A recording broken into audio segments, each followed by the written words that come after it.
আজকে সকাল থেকে অনেক বেশি বৃষ্টি হচ্ছে, তাই ভাবলাম বৃষ্টির মধ্যে তো খিচুড়ি রান্না করলে অনেক বেশি ভালো হয়। যে বাবা সেই কাজ, খিচুড়ি রান্না করতে চলে আসলাম। কিন্তু খিচুড়ি রান্না করতে গিয়ে যে এমন একটা ঝামেলায় পড়বো কখনোই ভাবতে পারিনি। তো কি হয়েছে জানতে হলে সম্পূর্ণ ভিডিওটা দেখুন। হ্যালো এভরিওয়ান, আসসালামু আলাইকুম। কি অবস্থা সবার? আশা করি সবাই অনেক বেশি ভালো আছেন। আজকে সকাল থেকে অনেক বেশি বৃষ্টি, তাই ভাবলাম খিচুড়ি রান্না করি। এখানে খিচুড়ি রান্নার জন্য আমি অল্প পরিমাণ আতপ চাল দিয়েছি এবং দিয়েছি ডালগুলো একটু আমি ভালো করে থেতলিয়ে নিই, কারণ ডালগুলো সিদ্ধ হয় না। খিচুড়ির মধ্যে ডাল সিদ্ধ না হলে কিন্তু খিচুড়ি খেতে একদমই ভালো লাগে না। তারপর একে একে আমি কয়েকটা আলু কেটে দিয়েছি এবং পেঁয়াজ কুচি, কাঁচামরিচ কুচি দিয়ে দিলাম, পেঁয়াজ বাটা, রসুন বাটা, আদা বাটা এবং দিয়ে দিলাম সামান্য পরিমাণ জিরা গুঁড়া। এখন এখানে আমি গুঁড়া মশলা ইউজ করব। প্রথমে দিয়ে দিলাম সামান্য পরিমাণ মরিচ গুঁড়া, তারপর দিয়ে দিলাম হলুদ গুঁড়া। একটু হলুদের পরিমাণ বাড়িয়ে দিয়েছি যেহেতু খিচুড়ি রান্না করব। খিচুড়িতে হলুদের পরিমাণ বেশি দিলে একটু খিচুড়ির কালারটা সুন্দর আসে। তারপর দিয়ে দিলাম এখানে ধনিয়া গুঁড়া। এখন এখানে পরিমাণ মতো সয়াবিন তেল এবং লবণ দিয়ে খিচুড়িটা হাত দিয়ে ভালো করে মাখিয়ে নিব।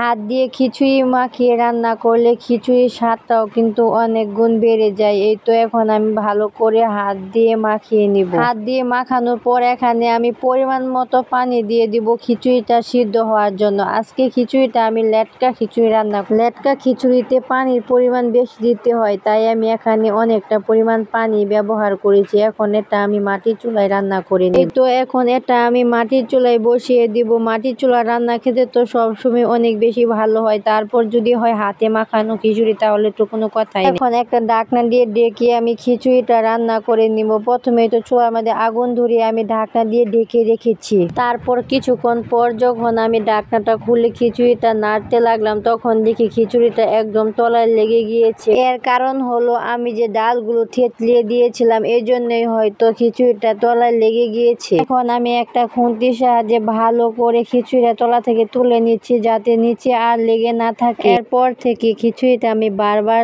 নাড়তে থাকি। এখন আমি খিচুড়িটা অনেকটা হিটে রান্না করে নিব। যেহেতু অনেকটা পরিমাণ পানি দিয়েছি, তাই এটা আমার শুকানো পর্যন্ত রান্না করতে হবে। এখন আমি আবারও ঢাকনা দিয়ে ঢেকে খিচুড়িটা রান্না করব। এরপর আমি যখন ঢাকনাটা খুলি, তখন দেখি যে খিচুড়িটা অনেকটা পরিমাণ পানি কমে গিয়েছে এবং সিদ্ধ হয়ে গিয়েছে। দেখেন খিচুড়ির কালারটাও কিন্তু সুন্দর এসেছে। এখন অল্প আছে খিচুড়িটা আমি আরো কিছুক্ষণ রান্না করে নিব এবং বারবার খুন্তি দিয়ে আমি নাড়বো, যাতে খিচুড়িটা আর তলায় লেগে না যায়। একটু লেটকা খিচুড়ি রান্না করব, তাই খিচুড়িটা একটু ভেজে ভেজে রান্না করব। এই তো দেখেন আমার খিচুড়িটা রান্না করা হয়ে গিয়েছে। দেখেন লেটকা লেটকা খিচুড়ি খেতে কিন্তু বৃষ্টির দিন বেশ ভালো লাগে। তো আজকের ভিডিওটা এই পর্যন্ত। যদি আপনাদের কাছে ভিডিওটা ভালো লেগে থাকে, অবশ্যই আমার ভিডিওতে একটা লাইক, কমেন্ট এবং শেয়ার করে পাশে থাকবেন। সবাইকে ভিডিওটা দেখার জন্য ধন্যবাদ। Tata, bye bye.